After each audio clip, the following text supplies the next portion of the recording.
নমস্কার বন্ধুরা, আমি নিয়ে এসেছি আপনাদের কাছে নতুন আরেকটা ভিডিও। বিটকয়েন $৬৬,০০০ টাচ করলো। আগামী দিনে কি হতে পারে? $৫০,০০০ না $১,০০,০০০ বাড়তে পারে, বা $১,০০,০০০ যে আ টার্গেট সেটা ফুলফিল হতে পারে হালভিংয়ের আগে। হালভিং মাত্র আর ৩৮ থেকে ৩৭ দিন, ৩৭ থেকে ৩৮ দিন। বন্ধুরা, আপনারা দেখছেন সামনে একটা চার্ট, যে চার্টটা টার্গেট দেখাচ্ছে ২০২৫ সাল। ২০২৫ সাল পর্যন্ত যারা লং টার্ম ইনভেস্টমেন্ট করেছেন তারা ২০২৫ সাল টার্গেট রেখেই চলুন।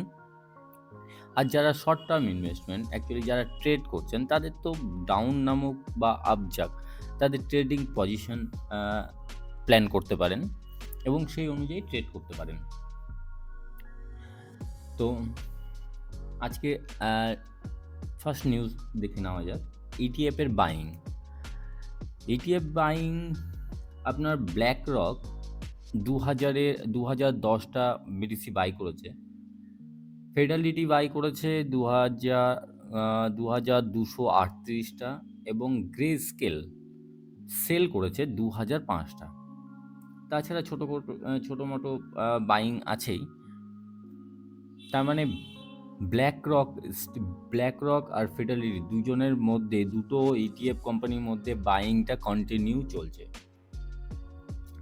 চলছে। আর এখানে আরেকটা মজার যে 100+ বিটিসি, যে মিস্টার 100 নাম দেওয়া হয়েছে, মিস্টার 100 যে বাইং দেখুন 15 তারিখে একটা 2 3 4 5 6 প্রায় 600+ বিটিসি বাই করেছে 15 তারিখের ডেটেই। এই অ্যাকাউন্টটাও কিন্তু কন্টিনিউ বাই করে চলছে 100টা বিটিসি টার্গেট রেখে। অ্যাকচুয়ালি ডিসিএ করে চলেছে।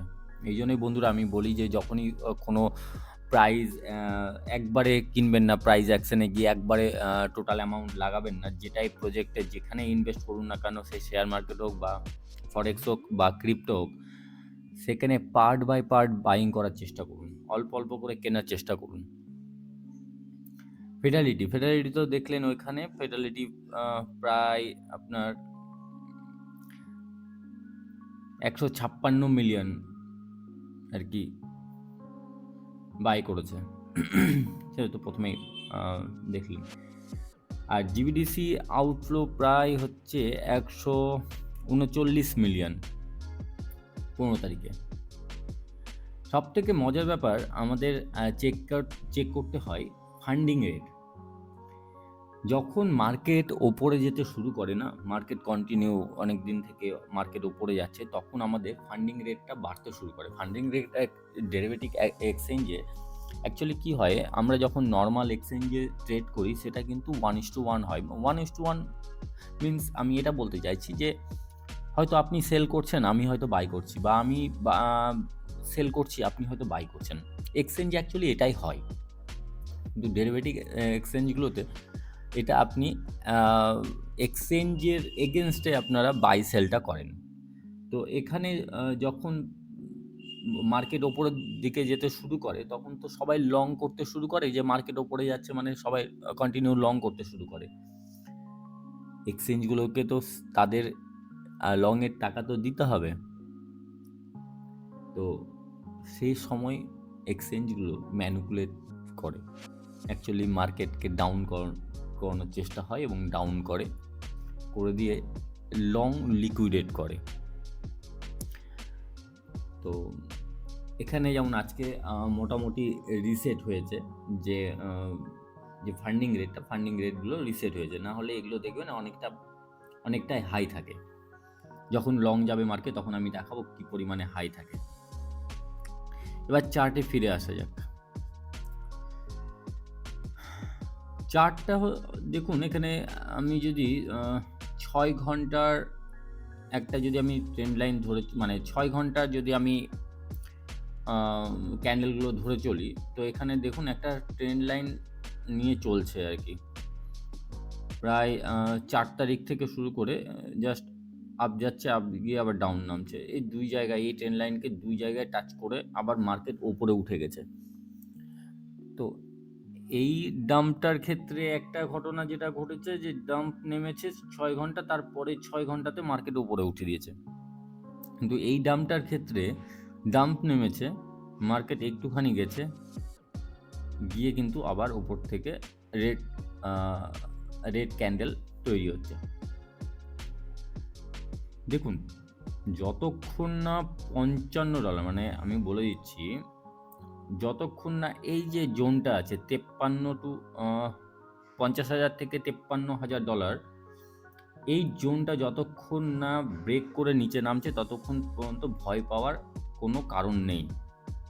তবে আজকে যেমন শনিবার, মানে উইকেন্ড, শনি রবি আপনার ইউএসের ইটিএফ বন্ধ থাকে, ইটিএফ বাইং সব বন্ধ থাকে, মার্কেট বন্ধ থাকে। তো একটু সাবধানে থাকাটা দরকার। ভয়েটাইল মার্কেট হতে পারে।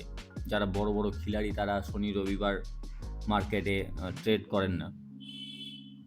আমাদের শুধু একটু সতর্ক থাকতে হবে বা একটু মার্কেটটাকে চার্ট মানে প্রাইস অ্যাকশনটাকে একটু ফলো করতে হবে যে উইকলি ক্লোজ যাতে গত যে বুল মার্কেটের যে টপ গেছে তার উপরে হয়। গত বুল মার্কেটের টপটা হচ্ছে আপনার $69,000। উইকলি টপটা যাতে আপনার গত বুল মার্কেট মানে $69,000 ওপরে থাকে। উইকলি টপ আর ধরুন একদিন 20 ঘন্টা। তো এটা আমাদের ফলো করতে হবে। সেটা যদি উপরে থাকে তাহলে এটা স্ট্রং বুলিশ সিগন্যাল বলে আমরা ধরে নেব। আর যদি এটা নিচে ক্লোজ করে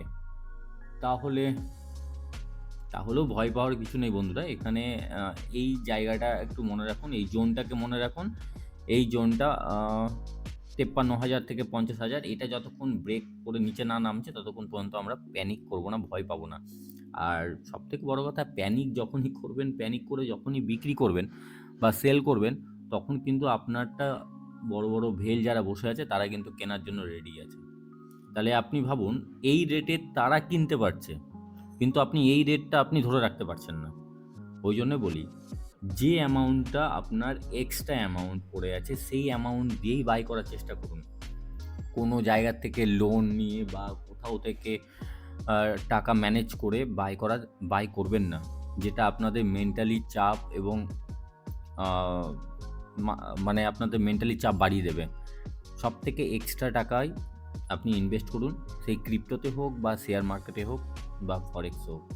এক্সট্রা অ্যামাউন্টটাই ইউজ করুন, যেটা যখন প্রাইস যদি বাই চান্স নামেও, তাহলে আপনাদের যাতে কোনো হেডেক বা চিন্তা না থাকে। যদিও স্পটে যারা আছে তাদের কোনো ভয় পাওয়ার কোনো কারণ নেই। যারা লং শট করছে তারা একটু সাবধানে করবেন। মার্কেটটা দেখে নেন, ক্লোজিংটা দেখুন। সব থেকে বড় কথা, উইকলি ক্লোজিংটাই অনেকটা স্ট্রং হয়।